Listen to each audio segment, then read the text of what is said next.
Hi, so welcome back, everybody, for another podcast. I'm super excited to be here today with Laura Lavertu, and we'll be talking about her recent paper titled Petfluencers, the formula for sincere endorsements, examining how and when pets exhibit greater persuasion as influencers. I love that title.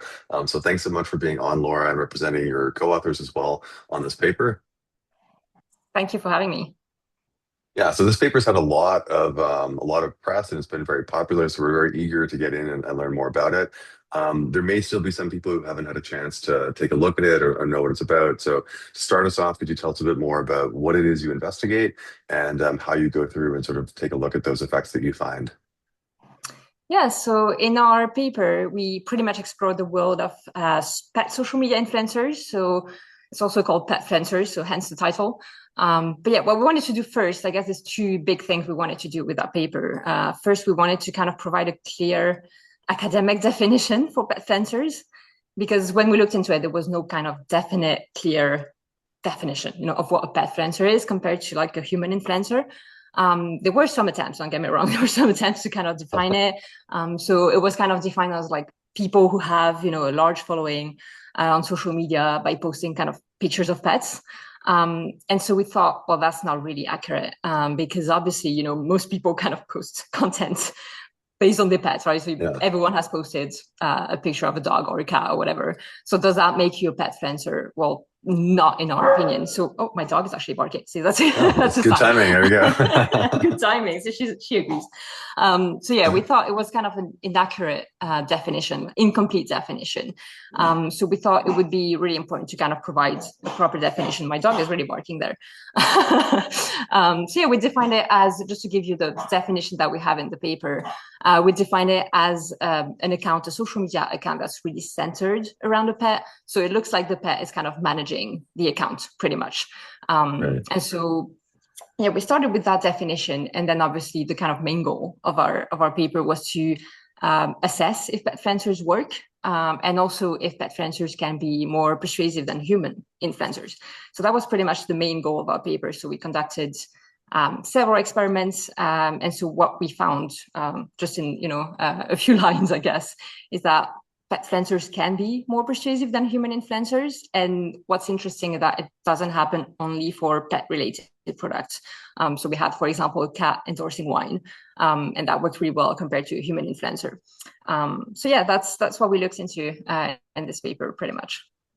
I love that. Yeah. So I'm very curious because I mean, exactly as you expected, it seems to make sense that like pets would be good at endorsing pet related products. It kind of, fits with that endorser credibility model where it kind of spills over, right, to that, that particular product. But tell us more about this wine category and other sort of things that, a pet can be better at, doing that even isn't pet related products. Yeah. Yeah, so obviously that's not the only product that we tested. It was just to kind of show, okay, it's not only for pet related products. So we had a peanut butter. Obviously, that's more, it can work with pets, I guess. We had wine as well. And so what we looked at is, well, obviously we had a human influencer endorsing wine, and then we had a pet influencer. So in that case, it was a cat influencing the same wine. So it was pretty much all controlled and same stimuli. And so our pretty much what we were testing is, first, is the pet more effective, and also why is this happening? So the thing that we looked at is pretty much sincerity. So we kind of assumed, well, you know what, if you look at a pet, the first thing you see is like, oh, it's cute, it's innocent. It's kind of like that sincere emotion that you get. And so we thought, well, maybe that's actually, why it works. So that's what we tested, and that's pretty much what we found, is that if the kind of promotional agenda that you get with human influencers, because they are endorsing something for their own Right. benefits, you don't Yeah. necessarily have that with the pet influencers.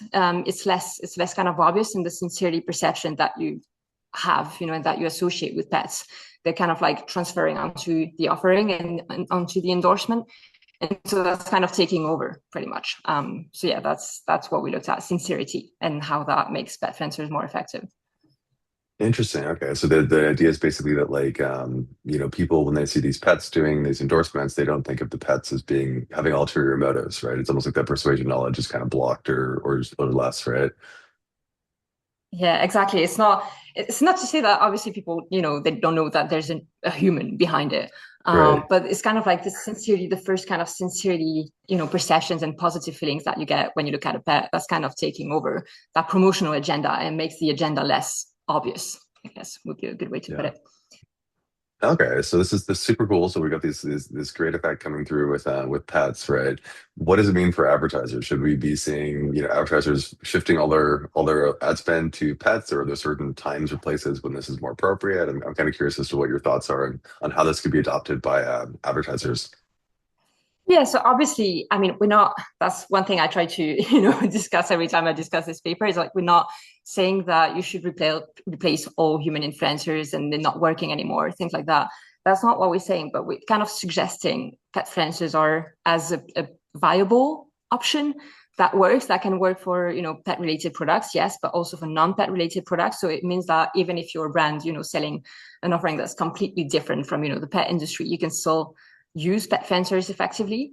And especially if you have maybe, a smaller budget, for example, pet fencers tend to be more cost effective. That's what we had in that paper as well, that, Interesting. it tend to Okay. cost less. There's more engagement most of the time. And they tend to be cheaper for now than human influencers. So it's a viable option. So we're not saying replace, all human influencers, but consider pet influencers, especially if Yeah. you have a smaller budget or if you want to bring that kind of sincerity and freshness, into your marketing strategy. That's a viable option. And one thing that we looked at in this paper as well is that it seems to work better with kind of like present oriented messages. So when you focus on kind of like immediate rewards or immediate pleasures, that tends to work better with pets. So it's quite an interesting thing as well, just to kind of push it a bit, further and say, well, you can use pet fencers and you can even make it a bit more, effective if you tailor that message. That's cool. Yeah. So basically add them, they can be like another sort of thing you rotate around or include in your marketing sort of mix. Exactly. So it doesn't mean, replace all human influencers. Maybe consider it, especially again, if you have, a smaller budget and you want something that's really engaging and you really want to have that kind of discussion with your customers. That seems to be like a very effective Yeah. way to engage with your customers. Yeah, that seems, especially the cost savings, and there could be markets I'm sure that are easier to reach potentially through the pet influencers as well than perhaps other regular influencers. Maybe they don't follow them or things like that. Yeah, Yeah, exactly. I'm curious as well. So I mean, we heard your dog barking, so I'm curious. Did this come from following pet influencers yourself, or where did the idea kind of stem from that sparked this paper?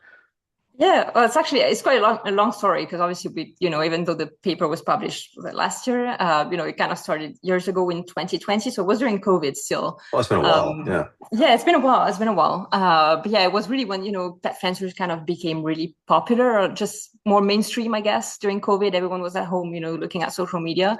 yeah. So yeah, I do a lot of research in the social media area, but I actually don't really follow human influencers. One thing though is that I would always kind of look at pet friendship content, or at least content featuring pets. So it's always been something that was, quite interesting to me. Is why I don't necessarily stop, when it comes to influencers, but I stop when it's pets. And so yeah, I have, as you guessed, I have a lot of pictures of my pet as well. So yeah, it kind of came, obviously with personal interest.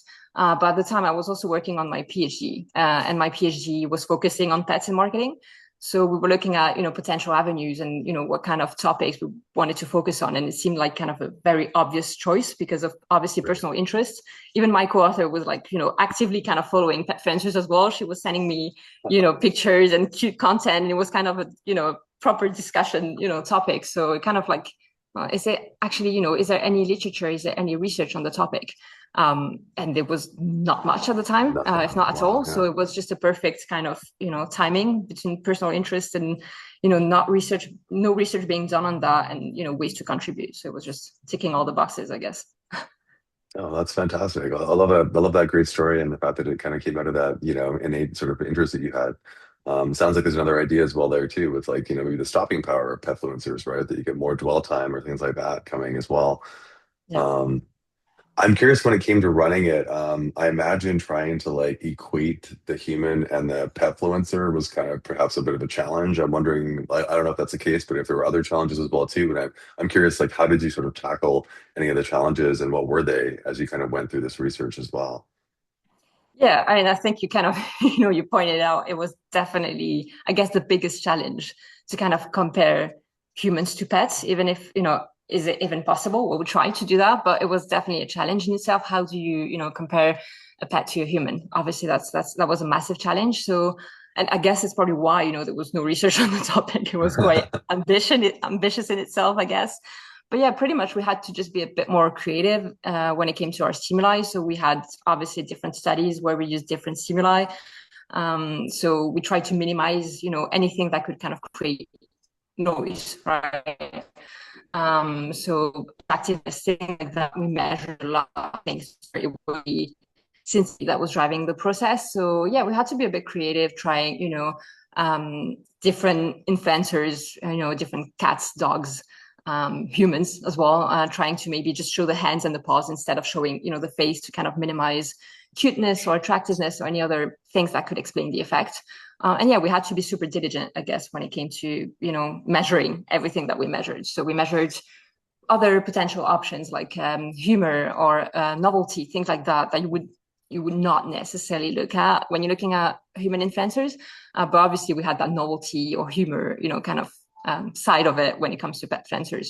So yeah, we had to just be, super diligent in terms of making sure we measure everything. We try to make sure that we're really looking at the right thing. And I guess another one was also kind of staying focused because there's so much to do.